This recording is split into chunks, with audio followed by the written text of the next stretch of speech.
ചേട്ടനെ കണ്ടു കഴിഞ്ഞാൽ MS ധോണിയെ പോലെ ഇരിക്കുന്നു എന്ന് പറയുന്നത്. ആദ്യത്തെ പ്രാവശ്യം കണ്ടു കഴിഞ്ഞപ്പോ അന്ന് ഹർഭജനൊക്കെ ഉണ്ടായിരുന്നു. അവരൊക്കെ ധോണിനെ നോക്കി ഒരേ ചിരി, ഞങ്ങൾ ഒരേപോലെ ഇരിക്കണ കണ്ടിട്ട്. അദ്ദേഹം ഒരു ലൈവ് പെർഫോമൻസ് കഴിഞ്ഞിട്ട് അദ്ദേഹം സ്റ്റേജിൽ കയറിന് വരണത് ഞാൻ അദ്ദേഹത്തിന്റെ കാല് തൊട്ട് അനുഗ്രഹിക്കാൻ. അത് കാലം തുടരുത്, എന്നിട്ട് എന്റെ കൈ വാങ്ങി ഒരു ഉമ്മ വെച്ചു. 25 വർഷമായി ഇൻഡസ്ട്രിയിൽ ഇങ്ങനെ വളരെ സജീവമായി നിൽക്കുന്നു. ആണോ? അത്രയില്ല, ഈ കാൽക്കുലേഷൻ ഒന്നും അത്ര വരുന്നില്ല.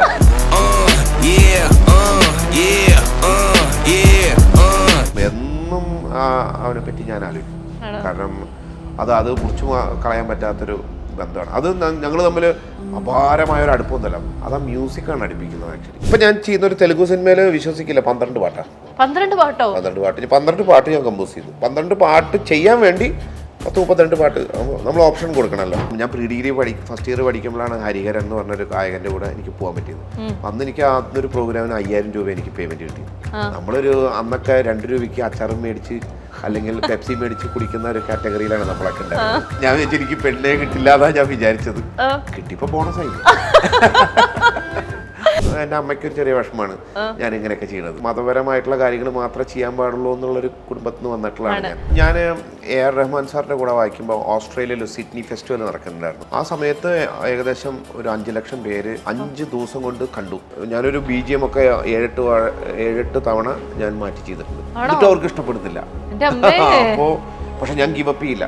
ഞാൻ പറയും ഇല്ല സാർ, ഞാൻ ഒരു പ്രാവശ്യം കൂടെ ട്രൈ ചെയ്യട്ടെ. ഇനി ഇന്ത്യയിലും വിദേശത്തും ഏറ്റവും മികച്ച യൂണിവേഴ്സിറ്റികളിൽ അഡ്മിഷനായി ടെൻഷൻ അടിക്കേണ്ട. SMET, the complete solution for your educational enquiries. Stephen ചേട്ടാ, welcome to the show. Thank you. എങ്ങനെയാ ചേട്ടാ ഇങ്ങനെ മാത്രം എനർജി ഉണ്ടാവുന്ന ഒരാൾക്ക് ചേട്ടൻ അങ്ങ് സ്റ്റേജിലേക്ക് കയറി കഴിഞ്ഞാൽ വേറൊരു മനുഷ്യനാവുന്നതാണ് പൊതുവെ കാണാൻ സാധിക്കുന്നത്? വേറെ അവസ്ഥയിലേക്ക് പോകും. അങ്ങനെ എനർജി ഒന്നും ഞാൻ എടുക്കുന്നില്ലല്ലോ. എനിക്ക് അവിടുന്ന് ഓഡിയൻസ് തരുന്ന എനർജി അങ്ങോട്ട് തിരിച്ചു കൊടുക്കുന്നു എന്നാണ് എനിക്ക് തോന്നുന്നത്. ഞാനല്ലാതെ വേറെ ഒന്നും എക്സ്ട്രാ ഒന്നും ഇടുന്നൊന്നുമില്ല. എല്ലാവരും ചോദിക്കും എന്താ കുടിക്കുന്നത്?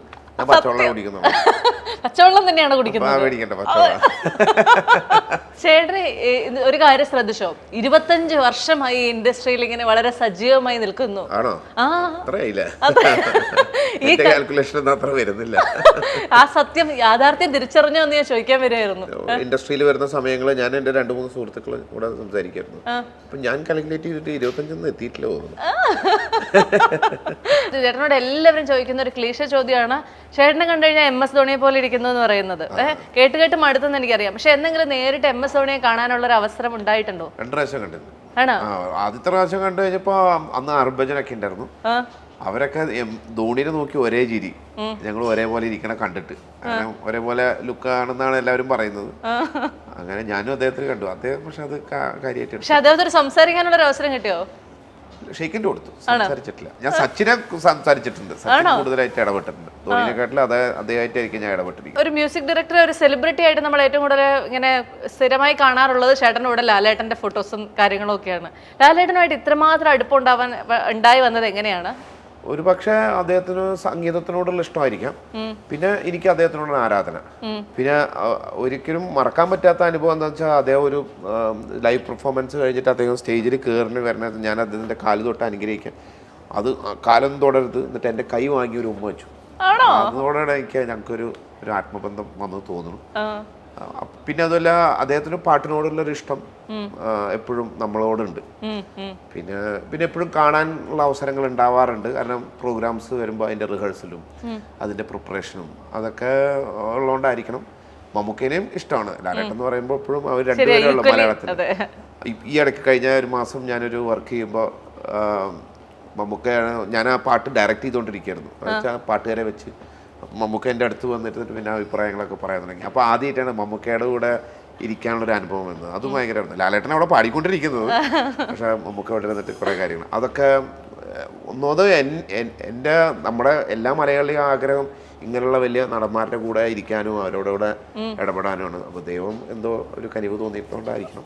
നമ്മുടെ ഒരു കുടുംബത്തിലെ ഒരു സിനിമാ പാരമ്പര്യമൊന്നും ഇല്ലാത്തൊരു സമയത്ത് ഇങ്ങനത്തെ ഒരു മ്യൂസിക് ഫീൽഡിലേക്ക് വരുന്നു എന്ന് പറഞ്ഞപ്പോഴത്തേക്കും വീട്ടുകാരുടെ ഒരു റെസ്പോൺസ് എന്തായിരുന്നു? ദൈവമാണ് എല്ലാം എന്ന് ചിന്തിക്കുന്നതാണ് എൻ്റെ അച്ഛനും അമ്മയും. അപ്പോൾ അങ്ങനെയുള്ളവർക്ക് ദൈവം ഒരു സാഹചര്യം വഴി ഉണ്ടാക്കി കൊടുത്തു എന്നുള്ള ഒരു സാധനമാണ് ഞങ്ങളെപ്പറ്റി അന്ന്. എൻ്റെ ചേട്ടനും വയലിൻ വായിക്കായിരുന്നു. അങ്ങനെ വന്നത്. ഡാഡി ഒരു മ്യൂസിക്കിനോട് ഇഷ്ടമുള്ള ഒരാളാണ്. അപ്പോൾ മ്യൂസിക് എന്തായാലും മ്യൂസിക്കിൽ നിന്ന് കഴിഞ്ഞാൽ പ്രശ്നം പറ്റില്ല എന്നുള്ളൊരു ഫാമിലിയാണ്. മറ്റേത് അങ്ങനെയല്ല, നീ പാടരുത് എന്നൊക്കെ പറഞ്ഞിട്ടുള്ള അച്ഛനമ്മമാരുണ്ട്.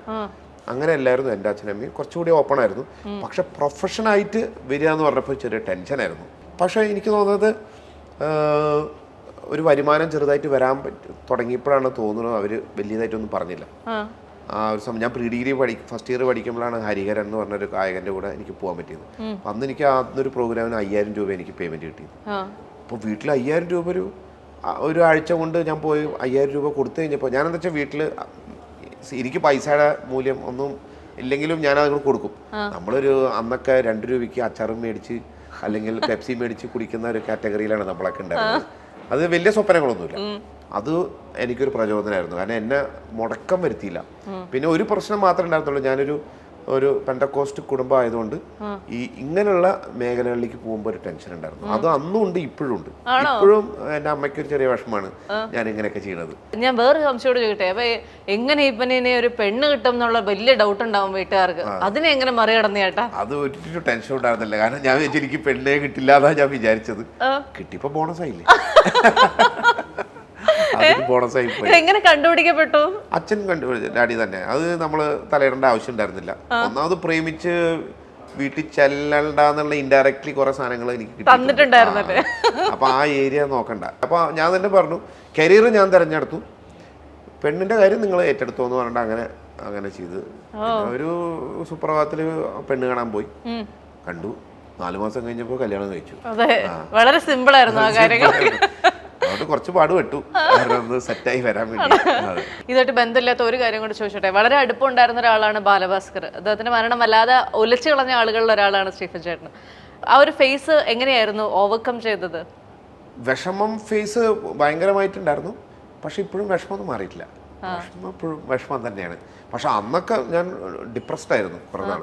എന്നും അവനെ പറ്റി ഞാൻ ആലോചിക്കും.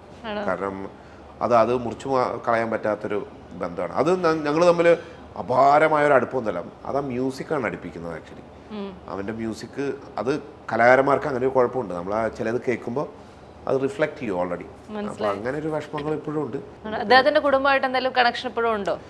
ഇല്ലാണ്ടിരിക്കാൻ നല്ലത് തോന്നുന്നുണ്ട്. കാരണം അവർ നല്ലൊരു ജീവിതത്തിലേക്ക് വന്നുകൊണ്ടിരിക്കുക. അപ്പോൾ ചിലപ്പോൾ നമ്മളെ അങ്ങനെ ആരെങ്കിലുമൊക്കെ കാണുമ്പോൾ അവർക്കൊരു ഞാനതുകൊണ്ട് മനഃപൂർവ്വം ഞങ്ങളാരും കോണ്ടാക്റ്റ് ഇല്ല.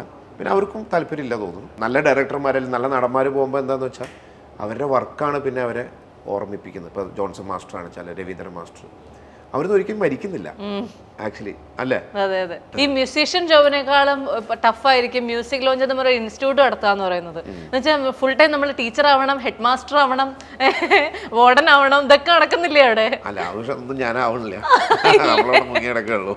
അതിന് ടീച്ചർമാരുണ്ട്. നമ്മളെ ഒരു വർക്ക്ഷോപ്പുമാര് എന്തെങ്കിലും ചെയ്തിട്ട് തടി തപ്പും. എനിക്ക് സന്തോഷം എന്താന്ന് വെച്ചാൽ നമ്മുടെ ഇത് ഇറങ്ങിയ കുട്ടികളാണ് പിന്നെ ഏറ്റവും നല്ല ടെക്നീഷ്യന്മാരായിട്ട് മാറുന്നത്. ചേട്ടനൊരു ഫാഷനബിൾ ആയിട്ടുള്ള ഒരാളും കൂടെയാണോ? നേർച്ച പൂവൊക്കെയുള്ള ഷർട്ടൊക്കെ ഇട്ട് ഇറക്കുന്നുണ്ട് ഞാൻ ചോദിച്ചാ. ഒരു കാര്യം ഞാൻ പറയാം, ഞാൻ ഇടുന്ന ഒറ്റ തുണി ഞാൻ എടുക്കണമല്ല. ഞാൻ എടുക്കുകയാണെങ്കിൽ വെള്ള ഷർട്ട് കൊടുക്കും, കറുപ്പ് ടീഷർട്ട് കൊടുക്കും. ബാക്കിയൊന്നും കളറൊന്നും ചെയ്യില്ല. ആരെങ്കിലും നല്ലതാണെന്ന് പറഞ്ഞാൽ അപ്പോൾ എടുക്കും, അത് നല്ലതാണെന്ന് മനസ്സിലാവും. എനിക്കിങ്ങനെ ചോയ്സ് ഒന്നുമില്ല. എന്തുണ്ടെങ്കിലും പരാതികളും ഇല്ല അല്ലേ? മകനും അച്ഛന്റെ വഴിയെ തന്നെ സഞ്ചരിക്കുകയാണോ? അല്ലാതെ എനിക്ക് അവനെ ഒരു കമ്പ്യൂട്ടർ എഞ്ചിനീയർ ആക്കാൻ പറ്റില്ല. അവനെ ബയോളജി പഠിച്ചിട്ടും വലിയ കാര്യമൊന്നുമില്ല എനിക്ക് തോന്നി. അതുകൊണ്ട് ഞാൻ വിചാരിച്ചു സംഗീതം പഠിച്ചാൽ അവനിക്ക് എന്തെങ്കിലും എന്റെ പ്രോഗ്രാംസിലൊക്കെ കൊണ്ടുപോയാക്കാം, അല്ലെങ്കിൽ എന്റെ സുഹൃത്തുക്കൾ കാണുമ്പോൾ അവനെ കൊണ്ടുപോയിക്കോളും. അല്ലെങ്കിൽ അതാണ് എനിക്ക് ഒരു അച്ഛനെ അങ്ങനെയൊക്കെയല്ലേ ചെയ്യാൻ പറ്റുള്ളൂ. അല്ലെങ്കിൽ അവനെ വലുതാക്കി എനിക്ക് ആസ്ട്രോളജിലാക്കണം അല്ലെങ്കിൽ ആസ്ട്രോണമി പഠിപ്പിക്കണം എന്നൊക്കെ പറഞ്ഞു കഴിഞ്ഞാൽ അതും ആ മേഖല ഒന്നാമത് എനിക്ക് അറിയില്ല. പിന്നെ അവസാനം ഞാൻ പറഞ്ഞു എൻ്റെ അടുത്ത്, നീ കുറച്ച് കഴിയുമ്പോൾ നിന്റെ തീരുമാനം, നിനക്ക് ഇതാണ് ഇഷ്ടപ്പെടണമെങ്കിൽ, നിനക്ക് ക്രിക്കറ്റ് എങ്കിൽ പോകണം, പക്ഷെ പോകുമ്പോൾ അതിനെ ഫോക്കസ് ചെയ്യണം. ചേട്ടൻ വായിച്ചേക്കുന്നതിൽ ഏത് ഒരു പാട്ടിനായിരിക്കും ഏറ്റവും കൂടുതൽ ആൾക്കാർ ഭയങ്കരമായിട്ട് അപ്രീഷിയേറ്റ് ചെയ്തിട്ടുണ്ടാവുക? ഞാൻ AR റഹ്മാൻ സാറിൻ്റെ കൂടെ വായിക്കുമ്പോൾ ഓസ്ട്രേലിയയിൽ സിഡ്നി ഫെസ്റ്റിവൽ നടക്കുന്നുണ്ടായിരുന്നു. ഇത് യൂട്യൂബ് അല്ലെങ്കിൽ സോഷ്യൽ മീഡിയ തുടങ്ങുന്ന കാലഘട്ടമാണ്. ആ സമയത്ത് ഏകദേശം ഒരു 5 ലക്ഷം പേര് 5 ദിവസം കൊണ്ട് കണ്ടു. 5-6 ദിവസം കൊണ്ട്. അതാണ് ആദ്യത്തെ ഒരു റീച്ച് വന്നത്. ഇങ്ങനെ സോഷ്യൽ മീഡിയ എന്നുള്ളൊരു ഒരു 8-9 വർഷം മുമ്പായിരുന്നു. അങ്ങനെയാണ് 9 കേട്ടോ, സോറി, 12 വർഷം മുമ്പ്. ഇനി ഇതുപോലെ തന്നെ ഏറ്റവും ബുദ്ധിമുട്ടി ചെയ്ത ഒരു പാട്ട് അല്ലെങ്കിൽ പെർഫോം ചെയ്ത പാട്ടുണ്ടോ? ഇഷ്ടംമാരിയുണ്ട്. ഞാൻ അതിപ്പോൾ കലാകാരന്മാരാണെങ്കിലും ഇപ്പോൾ വീണയാണെങ്കിലും ആരാണ്, നമ്മളൊക്കെ സ്ട്രഗിൾ ചെയ്തൊരു മൊമെന്റ് ഉണ്ട്. നമ്മളൊക്കെ കഷ്ടപ്പെട്ട് ഉള്ള ഒരു എക്സ്പീരിയൻസ്. എല്ലാം ഈസി അല്ല ലോകത്ത്, ഒരിക്കലും അറിയാലോ. അപ്പോൾ എൻ്റെ പ്രൊഫഷണലാണെങ്കിൽ പോലും ഈസി അല്ലാത്ത പല ഘട്ടങ്ങൾ വന്നിട്ടുണ്ട്. അപ്പോൾ അതൊന്ന് രക്ഷപ്പെടാൻ പറ്റുമോ, അല്ലെങ്കിൽ ഇതെങ്ങനെ അത് മറികടക്കാം എന്നുള്ള തോന്നല്. പക്ഷെ മറികടക്കണം എന്നുണ്ടെങ്കിൽ നമ്മൾ ആ വഴി സഞ്ചരിച്ചേ പറ്റൂ, അല്ലെങ്കിൽ അതൊന്ന് ക്വിറ്റ് ചെയ്യണം. ഞാൻ ഒരിക്കലും ക്വിറ്റ് ചെയ്യില്ല, അങ്ങനെ തീരുമാനിച്ചിറങ്ങിയിട്ടുള്ള ഒരാളാണ്. കാരണം ഇൻഡസ്ട്രിയിൽ ഇറങ്ങുമ്പോൾ തന്നെ നമ്മൾ ഹിറ്റാവോ അല്ലെങ്കിൽ നമ്മൾ ഫേമസ് ആവുമോ എന്ന് പറഞ്ഞിട്ടല്ല നമ്മൾ ഇറങ്ങുന്നത്. ആ സമയത്തൊക്കെ ഞാൻ മറ്റുള്ള മ്യൂസിക് ഡയറക്ടർമാരുടെ കൂടെയും അല്ലെങ്കിൽ മറ്റുള്ള കലാകാരന്മാരുടെ കൂടെ പോയി പെർഫോം ചെയ്യുക. അപ്പോൾ പ്രോഗ്രാംസ് ആണെങ്കിൽ ഹരിഹരൻ്റെ കൂടെ അല്ലെങ്കിൽ AR റഹ്മാൻ്റെ കൂടെ അല്ലെങ്കിൽ ശിവമണിയുടെ കൂടെ പോയി അവരുടെ കൂടെ അവരെന്താ ആഗ്രഹിക്കുന്നത് അത് നമ്മൾ വായിക്കുന്നതാണ്. അപ്പോൾ അവർ പഠിക്കണം, അതിൽ ചാലഞ്ചസ് ഉണ്ട്. പിന്നെ പ്രോഗ്രാം ചെയ്യുമ്പോൾ ചില മ്യൂസിക് ഡയറക്ടർമാരുടെ അടുത്ത് പ്രോഗ്രാം ചെയ്യുമ്പോൾ അവരുടെ മനസ്സിൽ എന്താണെന്ന് നമുക്ക് അറിയൂല, എന്നാൽ നമ്മൾ എന്ത് ചെയ്തിട്ടും അവർക്ക് ഇഷ്ടപ്പെടുന്നില്ല. അങ്ങനെയൊക്കെ ഞാനൊരു BGM ഒക്കെ 7-8 തവണ ഞാൻ മാറ്റി ചെയ്തിട്ടുണ്ട്, എന്നിട്ട് അവർക്ക് ഇഷ്ടപ്പെടുന്നില്ല. അപ്പോൾ പക്ഷെ ഞാൻ ഗിവ് അപ്പ് ചെയ്യില്ല. ഞാൻ പറയും ഇല്ല സാർ, ഞാൻ ഒരു പ്രാവശ്യം കൂടെ ട്രൈ ചെയ്യട്ടെ. അങ്ങനെ ട്രൈ ചെയ്തിട്ടൊക്കെ അങ്ങനെ ഒഴിവാക്കിയ സിറ്റുവേഷൻസ് ഒക്കെ ഞാൻ ഒരിക്കലും ഒഴിവാക്കാറില്ല. ഞാൻ നെവർ ക്വിറ്റ്. സാധാരണ സിനിമകളൊക്കെ ഇങ്ങനെ കൃത്യമായിട്ടിരുന്ന് കാണുന്ന ഒരാളാണ്? ഒരിക്കലല്ല. സ്വതവേ എനിക്ക് സമയക്കുറവുണ്ടാവും. ഇപ്പൊക്കെ എനിക്ക് നമുക്ക് തിയേറ്ററിൽ പോയില്ല ചില സിനിമ ഇപ്പൊ നെറ്റ്ഫ്ലിക്സ് ഒക്കെ ഇതിൽ കിട്ടുമല്ലോ, ഈ ഫോണിൽ കിട്ടും. അപ്പൊ അത് പകുതി വരെ കണ്ടിട്ട് ഓഫ് ആക്കിയിട്ട് ജോലി ചെയ്യും, അല്ലെങ്കിൽ യാത്ര ആണെങ്കിൽ യാത്ര. എന്നിട്ട് അടുത്ത സിനിമ കാണണ്ടെന്ന് പറയുമ്പോ റെസ്യൂം അടിച്ചാൽ ഓക്കെ അല്ല. അപ്പൊ അതൊരു വലിയൊരു കാര്യമാണ്. ഇനി ഗുമസ്തൻ എന്ന് പറയുന്ന സിനിമ ചേട്ടന് അതിനുള്ള പ്രതീക്ഷകൾ എന്തൊക്കെയാണ്? ഗുമസ്തൻ ഒന്ന് എന്താ വെച്ചാൽ എല്ലാം നല്ല ടെക്നീഷ്യൻസും നല്ല അഭിനേതാക്കളാണ്. ജെയ്സ് ആണെങ്കിൽ ബിബിൻ അസാധ്യമായി. ബിബിനാണ് എൻ്റെ പാട്ടിന് ലിപ്പ് കൊടുത്തിരിക്കുന്നത്. പിന്നെ ഓരോ സിനിമയ്ക്കും ഓരോ പാട്ടിനും ഒരു വിധിയുണ്ട്. അപ്പോൾ നല്ല വിധി നമ്മൾ കാത്തിട്ടിരിക്കുകയാണ്. എങ്ങനെയാ ഈ ഗുമസ്തനിലേക്ക് വന്നേ? ഗുമസ്തനിൽ വരാൻ കാരണം ജെയ്സാണ് ആദ്യം എന്നെ വിളിക്കുന്നത്. ജെയ്സ് മെയിൻ ക്യാരക്ടറിലെത്തുന്ന ഒരു പടമാണ്. അപ്പോൾ ജെയ്സും ഞങ്ങൾ തമ്മിലൊരു സുഹൃത്ത് ബന്ധമുണ്ട്. എല്ലാം ബന്ധങ്ങളാണല്ലോ. അപ്പോൾ ഇങ്ങനെ ഒരു സിനിമയുണ്ട്, ഒരു പാട്ട് എന്ന് പറഞ്ഞപ്പോൾ എനിക്കും സന്തോഷമായി. കാരണം ഒരു പാട്ടിൽ തീരുമല്ലോ. സാധാരണ എല്ലാ മ്യൂസിക് ഡയറക്ടർ എന്നൊക്കെ പറയുന്ന ഒരു ടാഗ് ഉള്ളവരൊക്കെ ആലോചിക്കുക എല്ലാ പാട്ടും ബാക്ക്ഗ്രൗണ്ട് സ്കോറും പോരട്ടെ എന്നല്ലേ, ഇത് ഒരു പാട്ട് തീരുമെന്നോ? അല്ല, അങ്ങനെ ഞാനെപ്പോഴും അങ്ങനെ നമുക്ക് ചിന്തിക്കുകയാണെങ്കിൽ എല്ലാതും നമുക്ക് ഹാപ്പി ആയിരിക്കും. അല്ലെങ്കിൽ നമുക്ക് സ്ട്രെസ്ഡ് ഔട്ട് ആവുമല്ലോ. എന്താ അങ്ങനെ വരാത്ത, ഇങ്ങനെ വരാത്ത, എനിക്കെന്താ സിനിമ വരാത്തതുകൊണ്ട് എനിക്ക് ഒരു വിഷമം ഉണ്ടാവാറില്ല, അല്ലെങ്കിൽ എനിക്കെന്താ പ്രോഗ്രാമുകൾ കിട്ടാത്തൊന്നും വിഷമം ഉണ്ടാവാറില്ല. നമ്മളെ വരേണ്ടത് നമ്മളെ തേടിയെത്തും. സിനിമയ്ക്കും സ്റ്റേജ് ഷോകൾക്കും എല്ലാവിധ വിശ്വാസം അറിയിക്കുകയാണ്. Thank you so much. Thank you. ഇനി ഇന്ത്യയിലും വിദേശത്തും ഏറ്റവും മികച്ച യൂണിവേഴ്സിറ്റികളിൽ അഡ്മിഷനായി ടെൻഷൻ അടിക്കേണ്ട. SMET, the complete solution for your educational enquiries.